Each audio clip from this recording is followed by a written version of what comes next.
अस्सलामुअलैकुम दोस्तों, मैं मतीउद्दीन आप सबको क्रिकेट के फैन में खुशामदीद कहता हूं। शोएब अख्तर ने पाकिस्तान की इस हार को इबरतनाक शिकस्त कर दिया है और शोएब अख्तर बहुत ज्यादा गुस्से में आए हैं। और शोएब अख्तर ने अपने इस पैगाम में जिस तरह की शोएब अख्तर ने तनकीद की है वो अनबिलीवेबल तनकीद है, यानी कि शोएब अख्तर बहुत ज्यादा नाराज हुए और पाकिस्तान की शिकस्त को इबरतनाक शिकस्त शोएब अख्तर ने करार दे दिया है। इसके अलावा बड़े बड़े क्रिकेटर्स हो, बड़े बड़े एनालिस्ट हो, पाकिस्तान से हो या भारत से हो, उन सब ने इस शिकस्त को पाकिस्तान के लिए, पाकिस्तान की क्रिकेट के लिए एक अलार्मिंग सिचुएशन करार दे दिया। इससे पर नाज़रीन आज बात करेंगे। अगर आप मेरे चैनल पे पहली दफा आए हैं, चैनल को सब्सक्राइब लाजमी करें, वीडियो को लाइक लाजमी करें, शेयर करें और चैनल को सब्सक्राइब लाजमी करना है, बेल नोटिफिकेशन के आइकन पर लाजमी क्लिक करना है, क्योंकि आज हम बात करेंगे पाकिस्तान के ऑस्ट्रेलिया के हाथों 24 ईयर्स बाद ऑस्ट्रेलिया पाकिस्तान में आई थी और पाकिस्तान जिस तरह ऑस्ट्रेलिया के हाथों ढेर हुआ है वो बहुत ज्यादा इबरत का मकाम है।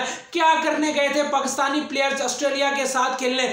पहले आपने पिंडी में बिल्कुल ही फारग तरीन पिचेस बनाई है, पिचेस का कोई स्टैंडर्ड नहीं है। हम 3-4 चीज़ों पे बात करेंगे जो पाकिस्तान की बड़ी मिस्टेक्स है जिसकी वजह से पाकिस्तान को शिकस्त हुई है।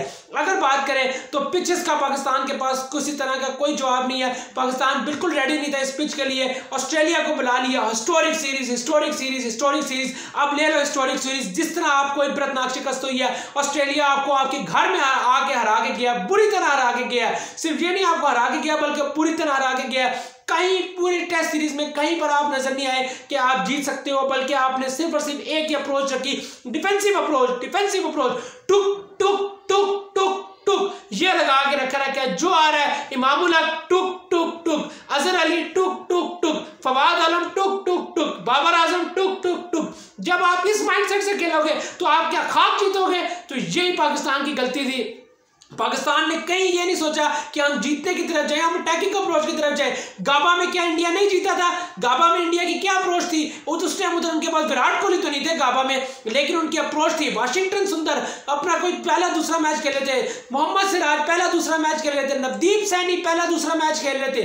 ये वो प्लेयर है। इसके अलावा बात करें नटराजन, अपना मेरे ख्याल डेब्यू था गाबा में उनका, नटराजन का। ये वो प्लेयर्स थे। शुभमन गिल को कितने मैचेस हुए थे खेले हुए, लेकिन उन्होंने अप्रोच दिखाई। उन्होंने कहा गोइंग फॉर द किल, हम किल की तरफ जाएंगे, या हारेंगे या जीतेंगे।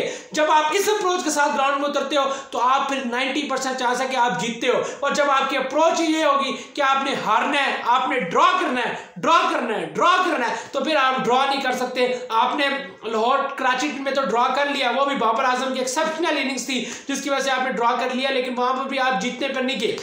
और लाहौर में भी आप ड्रॉ और एंड में क्या हुआ? 4-5 अच्छी बॉलें पड़ती हैं और आपकी जो है वो इनिंग्स खत्म हो जाती है, इनिंग्स तमाम हो जाती है। वही किया ऑस्ट्रेलिया ने। ऑस्ट्रेलिया गोइंग फॉर द किल किया। कैंगरूज ने बता दिया कि आज से हम 20 साल पहले जिस तरह थे आज भी हम वैसे के वैसे हैं, हम अटैकिंग माइंडसेट के साथ जाएंगे। लेकिन ऑस्ट्रेलिया ने बताया कैसे खेला जाता है। आज जब आपको 278 रन चाहिए थे, आपका क्या माइंडसेट होना चाहिए था कि आपने कम से कम भी 2.5 के रन रेट को फॉलो करना है, आपने लेके चलना है। लेकिन शुरू में देख लिया कि पहले तकरीबन 20 ओवरों में आपका 2 का भी रन रेट नहीं था, आप तकरीबन 1.5 के रन रेट के साथ खेल रहे हो। अब्दुल्ला शफीक आउट हो गए। इमामुल हक ने जिस तरह का ठप्पा लगा के रखा है, बहुत ही यानी कि अलार्मिंग सिचुएशन है पाकिस्तान की टेस्ट क्रिकेट के लिए। यकीन करें इससे बेहतर तो मिसबाह उल हक थे। कम से कम दुबई में पाकिस्तान को कभी मिसबाह के हाथों शिकस्त नहीं हुई, सीरीज हमें नहीं हारनी पड़ी दुबई में। जब भी हमने मिसबाह उल हक की क़यादत में खेला दुबई में हम हमेशा जीते हैं। यूनुस खान, मिसबाह उल हक जिस टाइम थे उस टाइम पाकिस्तान की टेस्ट क्रिकेट कम से कम पाकिस्तान में तो हम जीते थे ना, यानी कि दुबई में तो हम कभी नहीं हारे। हमें मिसबाह उल हक से शिकायत जरूर थी कि जब हम बाहर जाते थे वहां पे मिसबाह की क़यादत में हम कहीं नहीं जीते। मैं मानता हूँ वेस्ट इंडीज में जीते, इसके अलावा हम कहीं नहीं जीते, लेकिन कम से कम एशिया में तो मिसबाह उल हक जिताता था। एशिया में तो मिसबाह उल हक को पता था कैसे जीता जाता है। अपने घर में भी कोई हारता है? ये आपने कभी सुना कि भारत को उसके घर में शिकस्त हो गई है? इतनी बुरी शिकस्त। इसी पर शोएब अख्तर बहुत ज्यादा गिला हुए हैं। शोएब अख्तर ने बहुत ज्यादा नाराजगी की है और शोएब अख्तर बहुत आग भगोला हुए हैं पाकिस्तानी कप्तान बाबर आजम पर। बाबर आजम और उनकी टीम पर रमीज राजा क्या करने गए, इन सब पर तनकीद की है।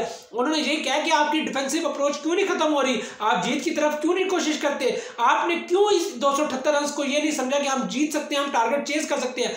10 की 10 विकेटें आपके पास थी, 94 ओवर्स आपके पास पूरे दिन में पड़े थे। उसके बाद अब आप क्या चाहते थे? और आपको सिर्फ और सिर्फ लेके चलना था, और आपने जीत जाना था। लेकिन आप इतने डरे हुए थे अपने घर में अपनी पिचेस पर। आपने खुद पिच बनानी है, उसके बाद आप हार जाओ तो मेरे ख्याल में आपके पास कोई जस्टिफिकेशन नहीं है, कोई 1% भी जस्टिफिकेशन नहीं है।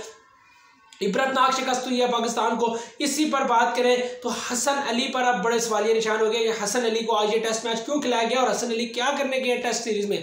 पूरी तरह नाकाम हुए हैं हसन अली, फवाद आलम पूरी तरह नाकाम हुए हैं। इसके अलावा बात करें जाए इमामुल हक की भी मुझे कुछ समझ नहीं लगी कि इमामुल हक क्या कर रहे थे। आज 70 खेले लेकिन जो 70 उन्होंने बनाए हैं वो किसी काम के 70 नहीं थे, क्योंकि इमामुल हक की भी अप्रोच ड्रॉ की अप्रोच थी।